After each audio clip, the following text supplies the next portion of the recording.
Alguns acreditam que o espírito pode tomar 1000 corações e além, mas que 1000 pulsos magoam e curam a alma também.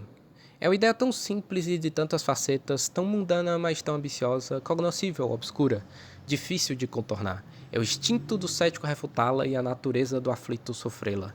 Cara e coroa trocam na moeda da dúvida. Mesmo que o primeiro conceda, o segundo não vê certeza e ambos concordam que apelos unilaterais se cancelam, porque nem natureza nem sobrenatureza têm um veredito. Quantas pontes não se queimam por sangue quente? Ou a quantos horizontes não se nega a inércia provincial? Não há atalho ou sequer caminho, mas podemos somente sentir o pulso nosso que não tocamos, encarar a pena da vida e caminhar a energia que nos toma na estrada que confabulamos. E sonhamos com a esperança de um sonho, e esperamos, até o dia que acordemos no sonho ou durmamos, enfim. Pedimos aquilo que se impõe tanto quanto nos impomos aquilo que pedimos, e sobretudo, a pedir de novo. O padeiro reza pelo pão de cada dia e o pai ora, que as crianças santifiquem o seu nome e façam a sua vontade, tanto em casa como na vida.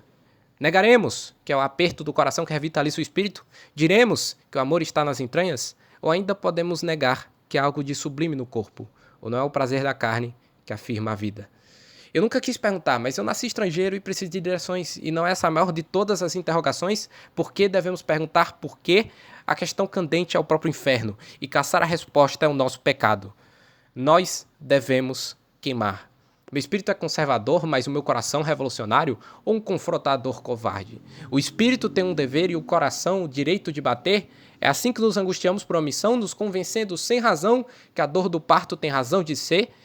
Não está a criança punindo a mãe? A tese da vida humana em prelúdio, que uma cabeça tão grande não poderia senão sofrer e fazer sofrer? Mentiremos alegres, que as alegrias não são por nossos traumas assombradas, que a felicidade não é efêmera enquanto dure, que a depressão não conta uma verdade dura, de que a peça que a morte nos prega é nos fazer achar que vivemos enquanto morremos a cada dia? É quando meu coração me envenena a cada aperto que eu vejo um semblante sinistro. Nós, eu e os cristãos, veneramos o mesmo Deus, o único e absoluto em que somos todos iguais e em comunhão. É a seita da morte. Meus olhos queimam e minha garganta amarra. Eu tenho um pulso e eu tenho uma escolha. Eu percebo que eu preciso de apenas uma resposta. O covarde foge ou ele fica. Mas a resposta não vem. Talvez eu devesse perguntar se não é corajoso quem decide por si. O crente é o maior de todos os agnósticos. O medo de morrer pare a vida eterna, e o medo de viver condena os prazeres de um corpo efêmero. Ele acredita no paraíso, mas não quer ir. Pelo menos não agora. É uma resposta falsa, e é falsa porque é uma resposta. O ateu é aquele que sabe que não há resposta, a não ser a própria pergunta. O sentido da vida é a morte, é claro, é o único destino possível. E ainda nós perguntamos, porque a vida é a própria pergunta viva. A resposta não é o suficiente. Nós devemos viver em contradição, e o ateu deve acreditar, não na resposta, mas na pergunta. O espírito eterno é uma ficção, uma fuga do presente, diz o cético. Porque mesmo aquele que vivesse para sempre, viveria o tempo que a morte ceifa, que o passado pode ser apenas um. Ele deve ser também espírito e coração, e ele deve perguntar, se quiser viver. Não há atalho ou sequer caminho, mas podemos somente sentir o pulso nosso que não tocamos, encarar a pena da vida e caminhar a energia que nos toma na estrada que confabulamos. E sonhamos, com a esperança de um sonho. Pedimos aquilo que se impõe, tanto quanto nos impomos aquilo que pedimos, e, sobretudo, a pedir de novo. Negaremos que é o aperto do coração que revitaliza o espírito? Diremos que o amor está nas entranhas? Ou ainda podemos negar que há algo de sublime no corpo, ou não é o prazer da carne que afirma a vida? Não. Não.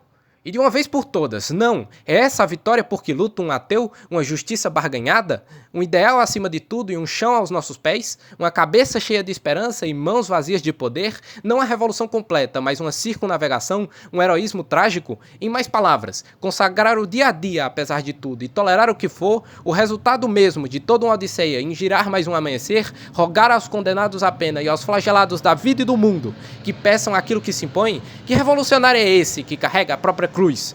E que santidade é essa, epítome de injustiça?